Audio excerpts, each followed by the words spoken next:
இந்திய தேசிய காங்கிரஸ் கட்சியின் பொதுச் செயலாளர் திருமிகு பிரியங்கா காந்தி வத்ரா அவர்களை சிறப்புரையாற்ற அன்புடன் அழைக்கிறோம். முதன்முறையாக தமிழ்நாட்டின் மேடையில் திருமிகு பிரியங்கா காந்தி வத்ரா அவர்கள்.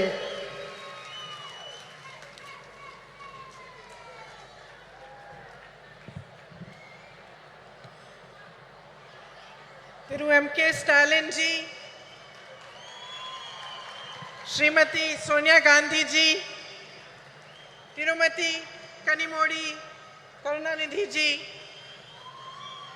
Srimati Mehbooba Mufti ji, Srimati Subhasini Ali ji, Srimati Supriya Sule ji, Srimati Lacey Singh ji, Srimati Annie Raja ji, Srimati Rakhi Bidlan ji, Srimati Dimple Yadav ji, Sushmita Dev ji. It is an honor for me to be here today to commemorate the 100th birthday of Thiru K. Karunanidhi and share the stage on this special meeting for women with all of you. 32 years ago,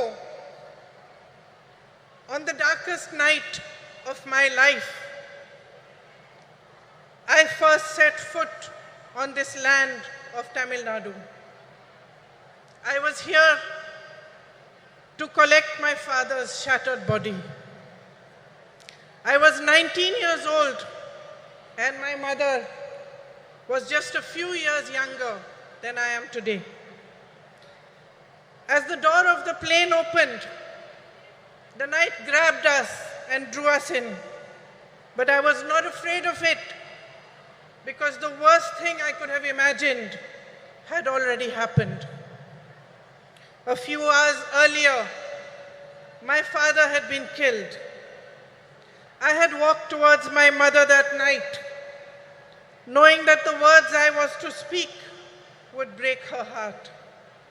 Yet I spoke them, and I watched as the light of happiness was extinguished from her eyes forever. We walked down the stairs of the plane onto the tarmac of Minambakam Airport Terminal, shocked and alone. Then suddenly, as if sent by the embarrassed gods who had failed us, a crowd of women dressed in blue saris surrounded us. They were ladies who worked at the airport. They held my mother in their arms and cried inconsolably with her, as if they were all my mothers, as if they too had lost their beloved. In those shared tears, a bond formed between me, between my heart and the women of Tamil Nadu that I can neither explain nor ever erase. Ningal Daniyen Thai, நீங்கள் தான் என் சகோதரி. இங்கே உங்களுடன் இருப்பதை நான் பெருமையாக கருதுகிறேன். இன்று நான் நம் அன்னை வரை பற்றி பேசப் போகிறேன். இந்திய நாட்டின் பெண்களை பற்றி பேசப் போகிறேன். I am here to remind you that we are the strength of this proud and beautiful nation which is our motherland. My sisters, no matter how rich we are or how poor we are, no matter whether we live in big cities, small towns or villages, no matter how well educated we are or how much lack of opportunity we have faced, we are the bedrock upon which our families and our societies are built brick by brick. We are the ones that carry the weight of our society on our shoulders. We do this with grace and courage. We do it with tenacity and strength of will. And our capacity to absorb pain and suffering is immense.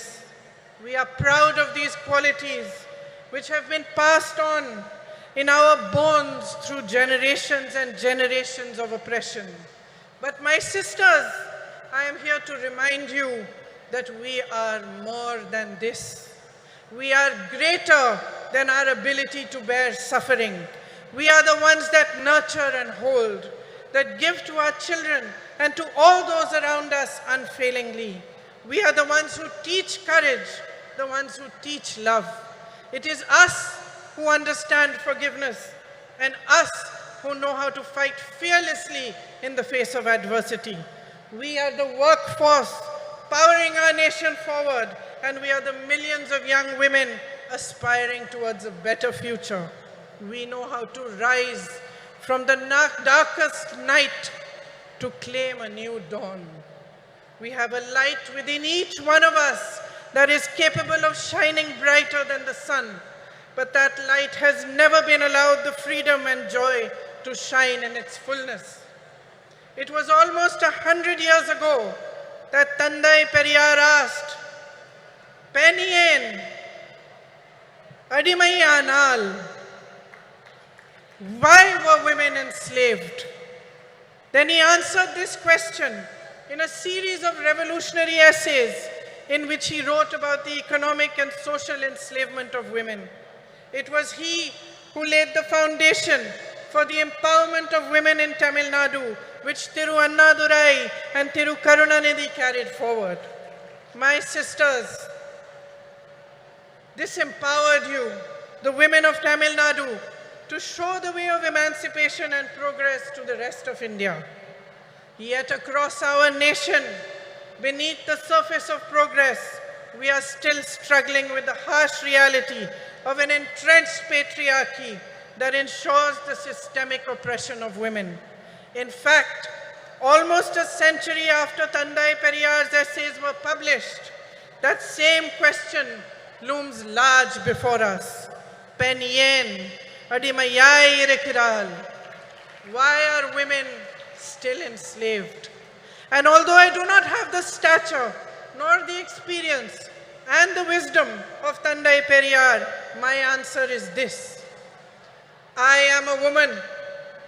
We have been taught generation after generation after generation to cede our power to others. We have been taught to talk softly. We have been taught to step aside, to be ashamed of honoring our essence, to take care of everyone else before we show compassion towards ourselves. And unfortunately, my sisters, we have learned these lessons only too well. So well that we have continued to pass them down. We have learned to define ourselves through the eyes of the hierarchy that was instilled in us. And by doing so, we have allowed and enabled our own oppression. We ourselves have forgotten that the root of discrimination of any kind, whether it is based on color, creed, caste, or gender, is an inability to honor the truth that equality and personal dignity are neither a privilege nor a gift, but a natural endowment of life. Today, there is much talk about empowerment, as every political party begins to realize that women can become a formidable collective force that shapes our nation's future. But they still look towards us with greed. Greed for votes and the greed to capture our power and use it to keep us down. On your behalf today, my sisters, I demand more. I demand that we own our power. On your behalf, I demand the immediate implementation of the Women's Reservation Bill. We, the women of India, have no more time to waste. It is our right to be counted in the political process.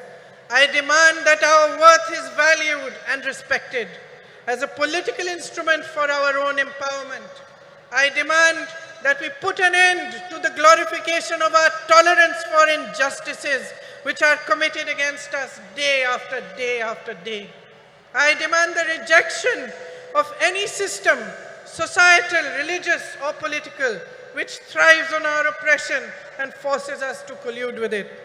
Every woman holds the right to express and embody her own power, and she should be free to exercise it.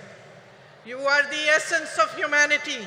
Each one of you, standing exactly where you are today, have the power to change your lives, but only if you deeply understand the unbridled potential of your sisterhood.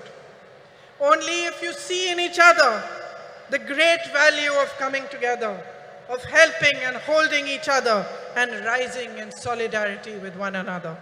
My sisters, nothing can hold back the power of women when we stand as one. We are half the population of this country, half, no less. It is for us to set the barriers of caste, religion, state, language, and society aside.